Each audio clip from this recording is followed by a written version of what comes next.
ইতিপূর্বে পদত্যাগ করেছেন এবং তারা বিভিন্ন সময় বিএনপির বিরুদ্ধে কোন্দল সৃষ্টি করে পাল্টা কমিটি গঠন করে এই বিএনপিকে বিতর্কিত করে বিএনপিকে জবরদস্তি ভাবে বিভিন্ন ভাবে হয়রানি করেছেন। তারা আজকে আবার আওয়ামী লীগ জাতীয় পার্টির বিভিন্ন ক্যাডারদের নিয়ে এখানে রাজনীতি করতে চায়।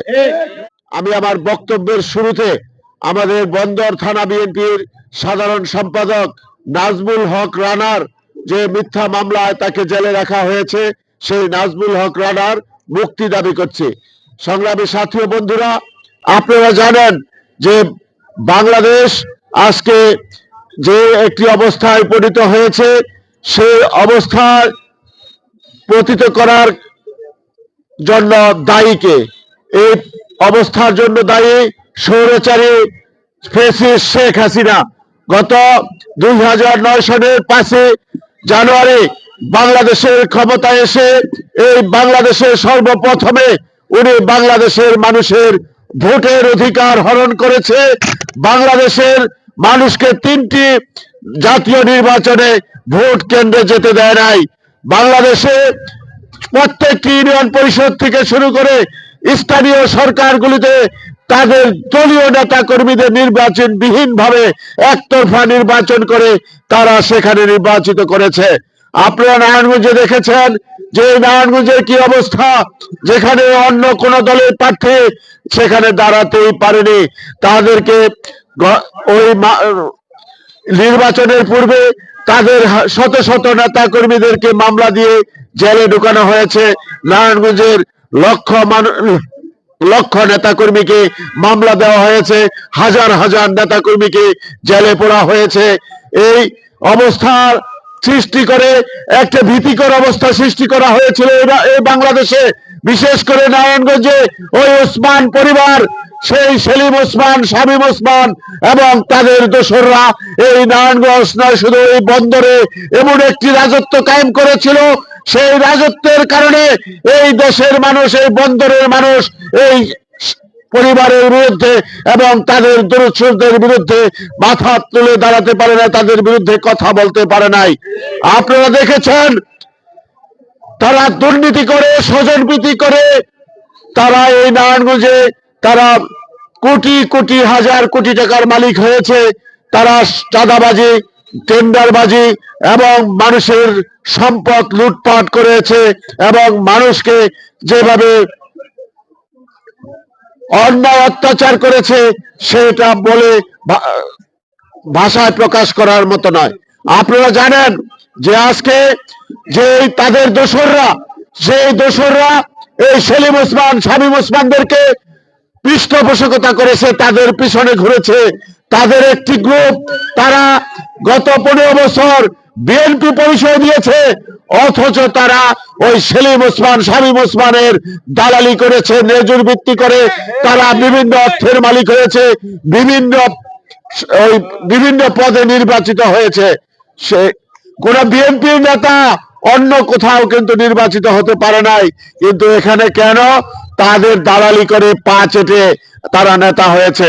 আমরা বলতে চাই, যারা আজকে এই 15 বছর আওয়ামী লীগের নজর ভিত্তি করেছে এবং আওয়ামী লীগের অনেক নেতা, নিম্ন সারির নেতা, জাতীয় পার্টির অনেক নেতাকে নিয়ে সেই সকল নেতারা বিভিন্নভাবে মেহরা দিচ্ছে, বিভিন্ন বিষয় বিভিন্ন জায়গায় দখলদারিত্ব করছে, বিভিন্ন জায়গায় চাঁদাবাজি করছে।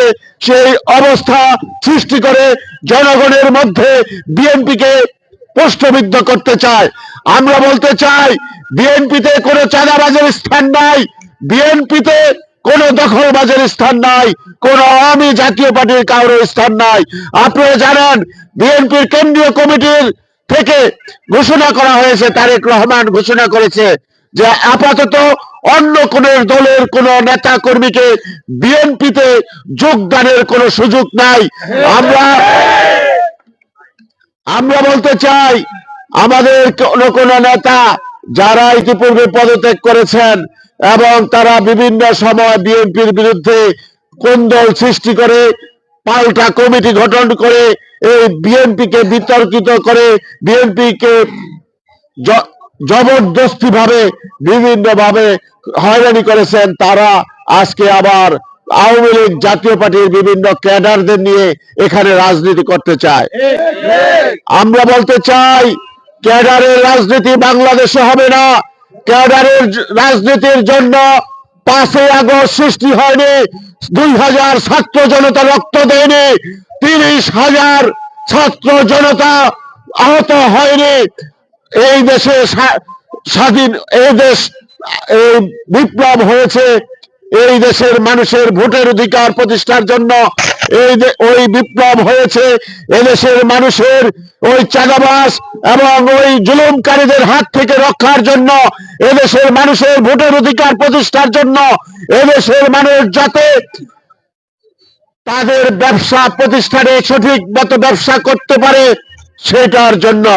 আমি এই সভা থেকে আমি মহানগর বিএনপির আহ্বায়ক হিসাবে আমি বলতে চাই, যারা বিএনপির নাম করে যদি কারো ব্যবসা প্রতিষ্ঠানে যদি কোনো জায়গায় চাঁদাবাজি করতে চায়, দখলবাজি করতে চায়, তাদেরকে বেঁধে রাখবেন, তাদেরকে পুলিশে ধরিয়ে দিবেন। যদি সেটা না পারেন আমাদেরকে জানাবেন, তাদের বিরুদ্ধে সর্বোচ্চ আইনগত ব্যবস্থা নেওয়া হবে ইনশাআল্লাহ।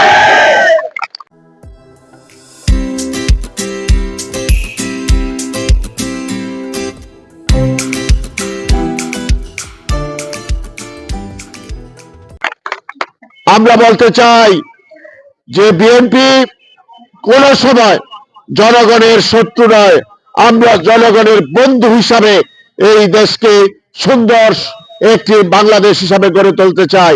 আমাদের নেতা তারেক রহমান ইতিপূর্বে ঘোষণা দিয়েছে যে 31 দফা কর্মসূচি সেই রাষ্ট্র কাঠামো মেরামতের জন্য। সেই রাষ্ট্র কাঠামো মেরামতটা কি আপনারা জানেন? যে এই 15 বছর এই শেখ হাসিনা বাংলাদেশের রাষ্ট্র কাঠামোকে এরকম ভাবে দুর্বল করে ফেলা হয়েছে, এই দেশের মানুষের যেমন ভোটের অধিকার নাই, বিচারাঙ্গনে গেলে বিচার পাওয়া যায় না, কোন প্রশাসনের কোথাও গেলে জনগণ তাদের ন্যায় যে অধিকার সেটা পায় না। আজকে আপনারা দেখেছেন যে অর্থনৈতিক কি অবস্থা। ওই শেখ হাসিনা নির্বাচনের পূর্বে বলেছিল 10 টাকা সে চাল খাওয়াবে এবং ঘরে ঘরে চাকরি দিবে, কিন্তু এদেশের মানুষ সেগুলি কোনোটাই পায় নাই। সুতরাং আজকে এই বাংলাদেশে যে একটা খারাপ অবস্থার গত 15 বছর সৃষ্টি করেছিল, যে জঞ্জাল সৃষ্টি করা হয়েছিল, যে ষড়যন্ত্র সৃষ্টি করা হয়েছিল, সেটাকে এই দেশ থেকে চিরতরে নির্মূলের জন্যই 5ই আগস্ট হয়েছে। এই 31 দফা রাষ্ট্র কাঠামো কর্মসূচির মধ্যে, মেরামতের কর্মসূচির মধ্যে যা রয়েছে সেটা হলো সর্বপ্রথমে মানুষের ভোটের অধিকার প্রতিষ্ঠার জন্য এদেশে তত্ত্বাবধায়ক সরকার প্রতিষ্ঠা করা। এই দেশের মানুষ যাতে ভোট কেন্দ্রে যে তাদের পছন্দের প্রার্থীকে, পছন্দের দলকে নির্বাচিত করতে পারে সেই ব্যবস্থা করা। কারণ যদি জনগণের ভোটে কোন নেতা নির্বাচিত হয়, জনপ্রতিনিধি নির্বাচিত হয়, তাহলে তারা জনগণের বিরুদ্ধে যেতে পারে না, জনগণের বিরুদ্ধে কাজ করতে পারে না, জনগণকে তারা নিপীড়িত করতে পারে না, তাদের কাছে চাঁদাবাজি করতে পারে না। কারণ একটা নির্দিষ্ট সময় পরে আবার ওই নেতাকে জনগণের দ্বারে যেতে হবে। সুতরাং সর্বপ্রথমে আমাদের নির্বাচন ব্যবস্থাকে ঢেলে সাজাতে হবে এবং এই দেশে বিচার বিভাগকে কুলসিত মুক্ত করে ওই আওয়ামী বিচারকদেরকে ইতিপূর্বে অনেককে সরানো হয়েছে এবং ভবিষ্যতে আরো যাতে বিচার বিভাগে সুন্দরভাবে গড়ে তোলা হয় এবং জনগণ যাতে সুষ্ঠু বিচার পায় সেভাবে বিচার বিভাগকে গড়ে তুলতে হবে। দেশের অর্থনৈতিক অবস্থা যে অবস্থা কথা এখানে আমাদের 31 দফা রাষ্ট্র কাঠামো মেরামতের মধ্যে অন্যতম দফা হিসেবে বলা হয়েছে। সেখানে বলা হয়েছে প্রত্যেকের মধ্যে সাম্য প্রতিষ্ঠা করতে হবে। অর্থনৈতিক যে দরিদ্রের যে সমতা সেটাকে নিশ্চিত করতে হবে। জনগণ যাতে ন্যায্য মূল্যে দ্রব্যমূল্য ক্রয় করতে পারে এবং যাতে তাদের বেতন, যারা চাকরি করে তাদের বেতন যাতে দ্রব্যমূল্যের সাথে সঙ্গতিপূর্ণ হয় সেটার ব্যবস্থা এই 31 দফা কর্মসূচির মধ্যে রয়েছে।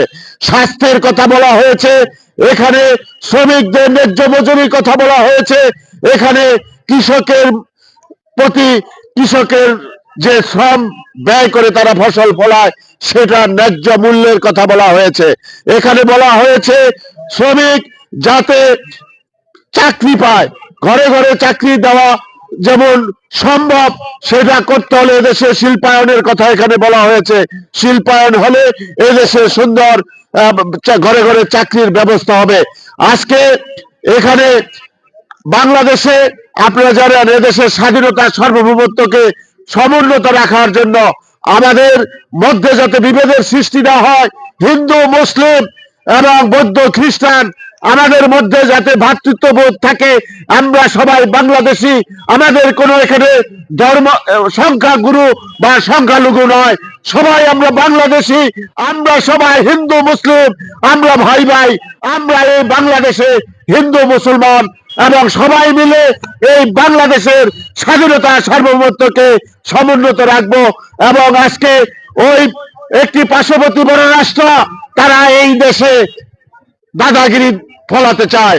গত 15 বছর শেখ হাসিনাকে দিয়ে দেশের মানুষের গণতান্ত্রিক অধিকার তারা হরণ করেছিল। আজকেও তারা হিন্দু মুসলিমদের মধ্যে বিভেদ সৃষ্টি করে আজকে তারা ফয়দা লড়তে চায়। ওই তাদের ক্রিয়ানক শেখ হাসিনাকে এই বাংলাদেশে আবার ফিরিয়ে দিতে চায় এবং বাংলাদেশের ক্ষমতা বসাতে চায়। কিন্তু শেখ হাসিনার হাতে রক্ত, ছাত্রদের রক্ত, শেখ হাসিনার হাতে জনগণের রক্ত। শেখ হাসিনা গত 15 বছরে 15,500 বিএনপি সহ জনগণকে হত্যা করেছে এবং তাদের রক্তে শেখ হাসিনা তাদের মন্ত্রী এমপিদের হাত আজকে রঞ্জিত। শুধু হত্যা করে ক্ষান্ত হয়নি, তারা এই দুর্নীতি লুটপাট করে বাংলাদেশের মানুষের হাজার হাজার কোটি টাকা তারা বিদেশে পাচার করেছে।